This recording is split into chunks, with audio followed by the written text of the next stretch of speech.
Well, I'd just like to welcome everyone here today. My name's Mark Balnaves.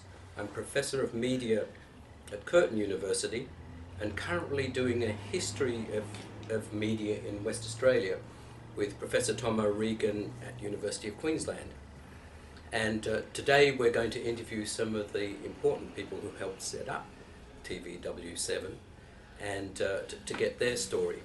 Just as some background to the interviews I've already done, it's been quite interesting talking to people like Stan back east, who pointed out that a lot of the executives and stations were envious of Channel 7 in Perth. And that point came across in a lot of the discussions I've had with people.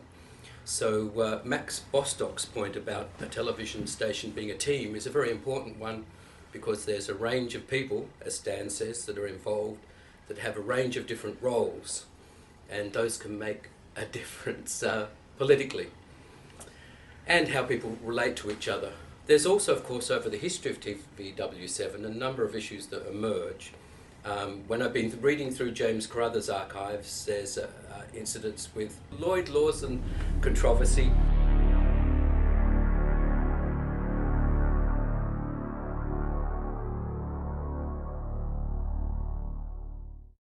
Brian Treasure and James Carruthers worked very closely together, of course, for a long time, and had different but complementary roles. And then you've got towards the end of Carruthers' time going off to work for Rupert Murdoch. So I thought the best thing to do today is what I've done with others, is for each of you to firstly introduce yourselves and what your role or roles might be. Kevin Campbell, thank you, Professor. I actually commenced the end of 1964. I'd started with getting a cadetship in telecommunications engineering, and I approached the then chief engineer, and I was granted a job starting in the engineering department. My immediate boss was then our chief engineer, but we really then all worked on everything that happened within the station. There wasn't any demarcation between the departments, recognising that in those early days, Australia-wide, there were really two departments that made up, outside of commerce and that accounting and secretarial, and obviously the talent. But the two departments that were the operational part of that were engineering and production.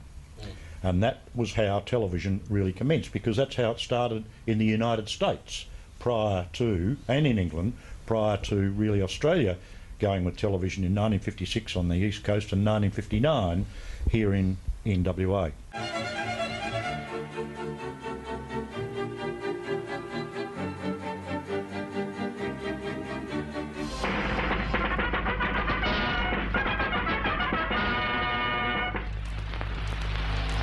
On behalf of all of us here at TVW Channel 7, I'm very pleased, and I must admit just a little bit relieved, to be able to say at long last, welcome to television in Western Australia.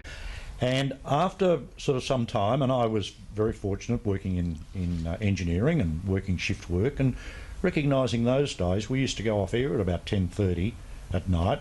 And I was very lucky, because when I did start, I also, you might say, I had a television marriage, because it didn't take long, being a young Turk, to see a nice lady who worked there and would walk around the corridors of Channel 7, and I got friendly with her. But then it wasn't that late. I could go down then at the end of my shift or so, down to our canteen, and find that I'd see the same person who was very cool, and I thought, this is a challenge. It's a Jekyll and Hyde here, because no one told me, I worked there for about 6 weeks, that there were identical twins working there. And of course those days, the female staff all used to dress identically, and they all worked for our then, now late, company secretary, Frank Moss, who was a wonderful contributor likewise to the success of the company. But after sort of going through engineering, I then was moved closer to working with Max Bostock, who was then my immediate manager. And that was terrific, because Max had this vision about really finding middle ground between engineering and production. because production people were the creative part of what made television and came up with the ideas. Engineering were those who provided the wherewithal to make that happen. And so you had this, engineering would say, their first answer was no, it can't be done because it wasn't like that in a copybook. Production people would say engineering department were boring and negative because the only thing they knew was no, let's think it through, because that's sort of as an engineering culture, is let's think this through of how it can be done. So Max came up with the concept really in 1970, and I know I'm sort of jumping because having from 64 through to 1970, of coming up with this middle department which was called the operations department, which was that go-between between those who provided the wherewithal and those who actually made it happen. And I was fortunate to have travelled and been given the opportunity by the company to travel with Max to look at trends internationally, recognising that in Australia no other television station, either those that were mini networks then, because they were either Sydney-Melbourne, the Sydney-Melbourne axis was deemed to be a network, and we were then affiliated to that A network, recognising that, sorry, and I'm jumping around, but I think if the history is right, I think when Channel 7 actually started on air in 1959, led by then Jim Crothers and the late Brian Treasure, that we actually more aligned with TCN Channel 9 in Sydney and GTV 9 in Melbourne. And now, here's Graham.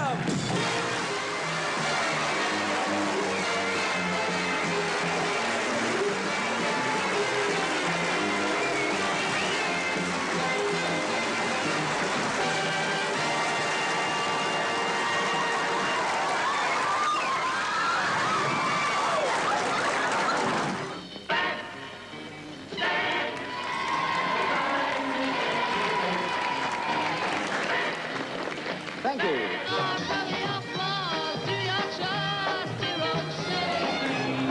No doubt, no doubter, and no doubt.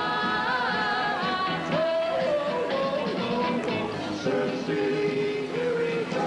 Well, it ain't got a backseat or a rear window, but it still gets me where I wanna go.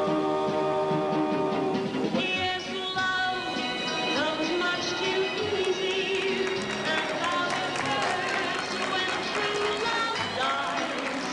Had some trouble with my sweetheart's call. I sent her a letter by my Uncle Bud, and I rode away on the Tennessee Stud. I love onions. And I won't live for more money, make me a slave to God.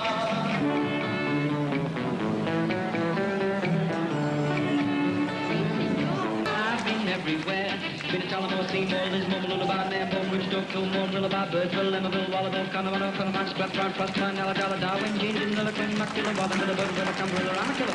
Good night, Australia.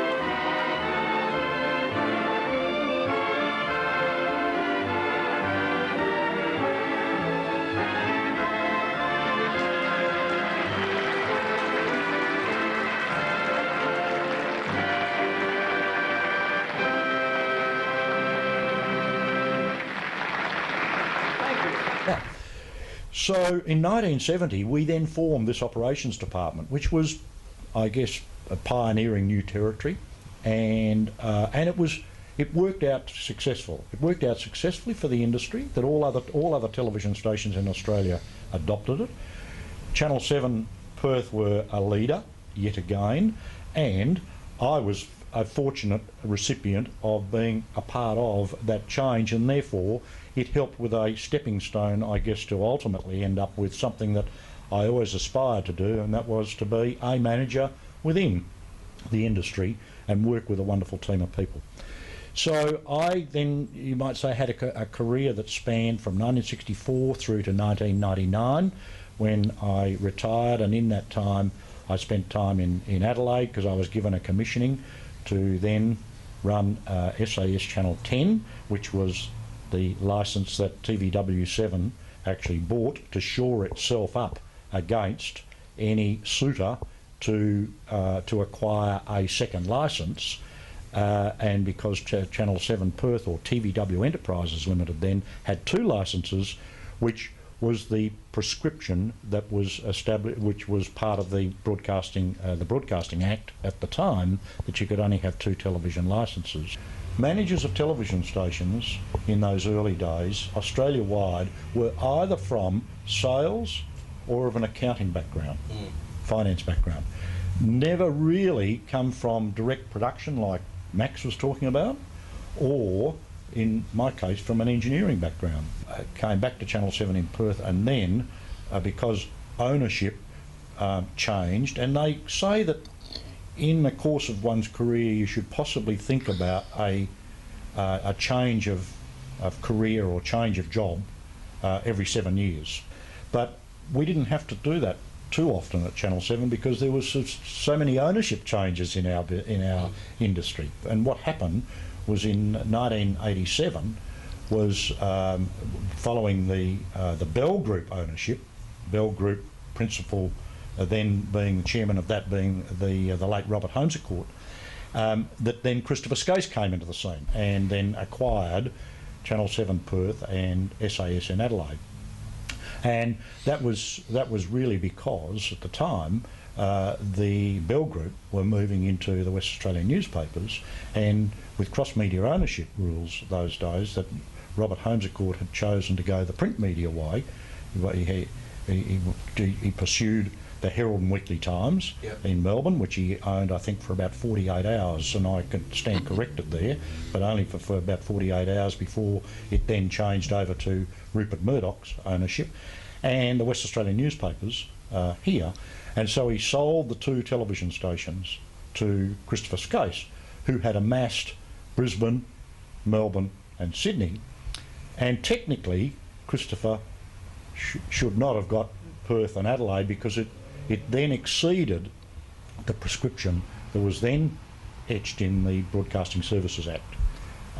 But however, he did, and that ended up becoming quite a federal court case for quite some period of time.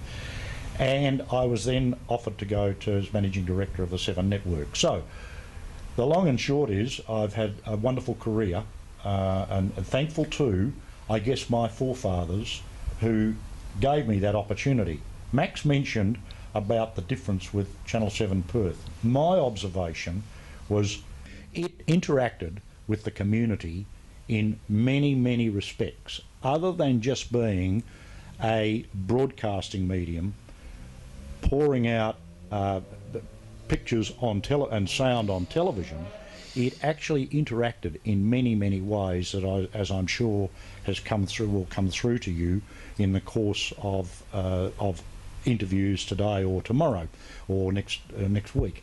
But I think that has really been its recipe for success, driven by then a wonderful team of people who were some of, you might say, the leaders in their field. Over to you. You know, Channel 7 created, I think, not only the first television station, but they involved the public because we had so many big events. We became part of the people, and the people became part of the station. Well, that was the instruction from McCartney to me. He said, we want the station to belong to the people. That was my instruction, go and make it a station that belongs to the people. And that's what we tried to do.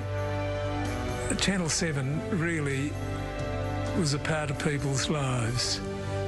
They appreciated it and we appreciated them.